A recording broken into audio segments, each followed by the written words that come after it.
Hello, and welcome to Dishing Up Nutrition's midweek segment called Ask a Nutritionist. My name is Brandy Buro. I'm a licensed and registered dietitian here at Nutritional Weight and Wellness. On today's show, I'll be answering a nutrition question we received from one of our Dishing Up Nutrition listeners. So today's question is, are ghee and tallow considered healthy or beneficial fats? So I thought this was a really good topic to explore in February because February is Heart Health Month. And we get a lot of questions about what the best fats are to support your heart, what fats could be damaging to your heart. And in general, I think fat is kind of a controversial topic when it comes to heart health because fat's gotten a really bad reputation for being bad for your heart. But the truth is, it's sugar in processed foods that are more damaging to your heart. And we actually need some good natural fats in our diet, not just for your heart health, but for your brain health, your bone health, blood sugar control, appetite control, and the list goes on and on. So back to the question, are ghee and tallow considered part of those natural healthy fats that are good for your heart?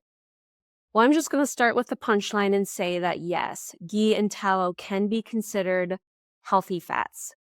Both fats are considered natural fats, which means they do exist in nature without any chemical processing, kind of like the refined oils that we talk so much about, like soybean oil and canola oil. I consider ghee and tallow natural fats, just like olive oil, butter, nuts and seeds, avocados. These are all natural fats that we want to include in a balanced meal plan. And ghee and tallow are not as common as some of those other natural fats. So I did want to go into more detail about what they are and what some of the unique benefits are to each of them. So let's get started with ghee. Ghee is also known as clarified butter, so they're one and the same. So it is derived from milk, it's derived from dairy, and it's basically butter that's had the milk solids removed. So they remove the lactose, the casein, and the whey that's naturally found in milk and naturally found in trace amounts in butter. And what you're left with is just the oil from butter. So they remove those milk solids by melting butter at a low temperature, and eventually the oil will separate from those milk solids, and they just skim those milk solids off and they sort of strain off any sediments that are remaining. And then what you're left with is just the oil. So there's a couple of benefits that can come from removing the milk solids from butter. So basically, when you remove those milk solids, you're removing the lactose, the whey, and the casein, which makes ghee a really great option for folks that have a dairy sensitivity. So I know many clients personally who they can't really do heavy whipping cream and butter is kind of iffy, but ghee is something that they can incorporate occasionally without any side effects. Another benefit is ghee has a higher smoke point compared to regular butter or even some other oils that we normally cook with. So this means that ghee can be used for higher temperature cooking compared to butter. So it can basically be heated at higher temperatures before it starts to smoke. That is what the smoke point is, the temperature at which an oil smokes.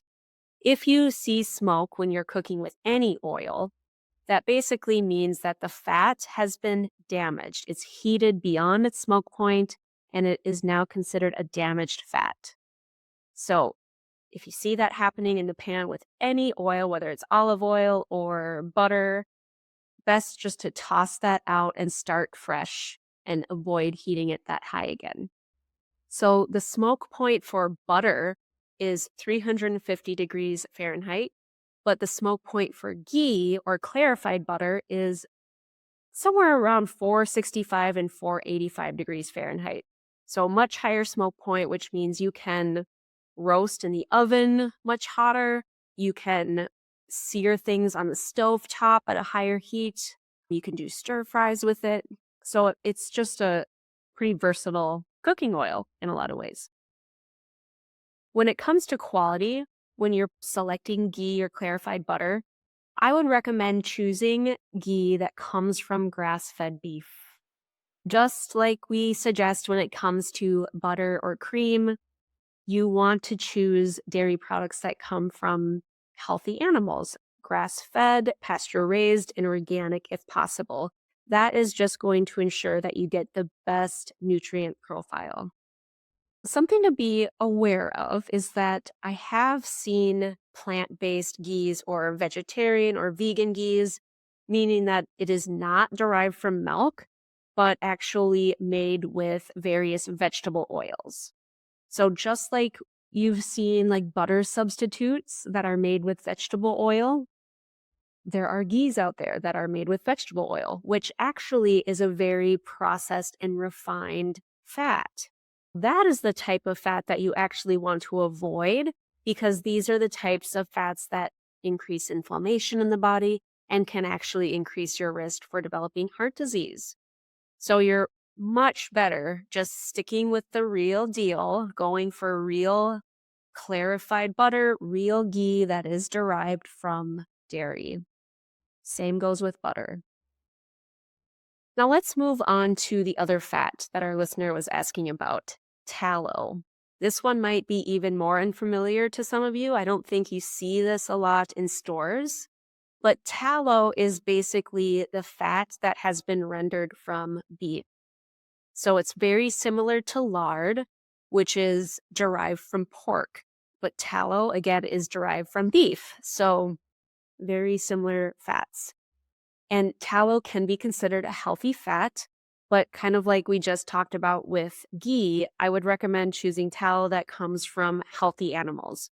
So tallow that comes from grass-fed and pasture-raised beef would be the best option.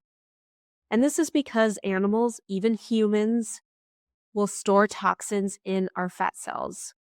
So when you eat fat from animals, you potentially could be exposed to the toxins that those animals were exposed to.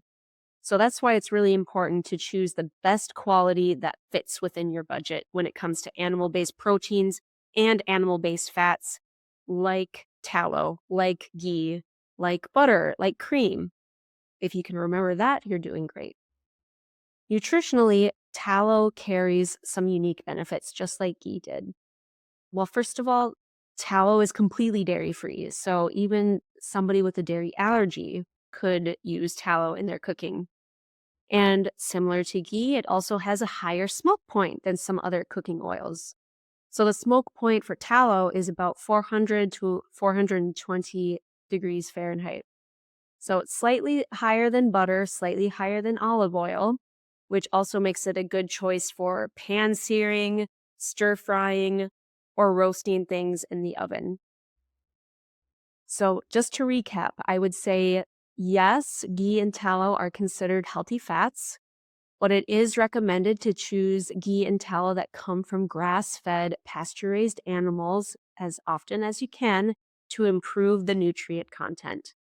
A unique benefit of ghee is that many people that have a dairy sensitivity can tolerate ghee because those milk solids have been removed. And tallow is completely dairy-free, so I think that would be great for just about anyone. Both are great choices for higher heat cooking, like pan frying, sautéing, and oven roasting. And just as a reminder, when we're thinking about incorporating healthy fat into your diet, it is always best to get a variety of all the different kinds of natural fat every day. Instead of just using olive oil for everything all day, every day, switch it up and try to use some ghee to cook your eggs or add avocado to a salad. Throw in some chia seeds or some flaxseed into a smoothie. Switching up your fats is just going to ensure that you are getting all the benefits that all of these natural fats have to offer.